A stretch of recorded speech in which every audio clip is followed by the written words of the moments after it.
Iminungkahi ng isang mambabatas ang pagkakaroon ng dagdag na tauhan ng mga embahada ng Pilipinas sa iba't ibang bansa.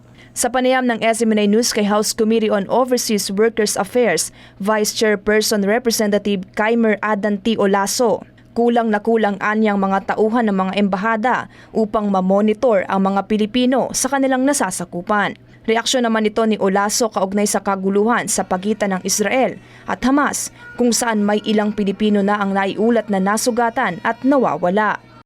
Sa kasalukuyan, nandiyan naman po ang ating embahada, pero yung totoo lang po siguro kulang po sa tao dahil sa napakarami po nating mga kababayan na sa ibang bansa, no? Kasalukuyan nung kami po, nung ako po dati nagbabarko, nung marinero pa po ako, ngayon din yung situation namin. Kasi kumbaga sa atin nga 1:1,000 dapat yung mga population natin against yung mga police officer natin, pero kinukulangan din po dito sa ating bansa.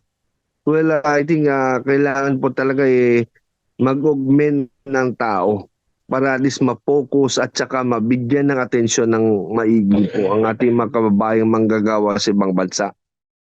Ikinalulungkot naman ng mambabatas ang sitwasyon ngayon sa Israel kung saan ilang Pinoy na ang nadamay habang daang-daang Palestinian at Israeli ang nasawi at nasugatan. Kaugnay nito, hinimok ni Olaso ang mga OFW sa Israel na tumugon sa panawagan ng pamahalaan na repatriation sakaling tumindi pa ang gulo sa naturang bansa.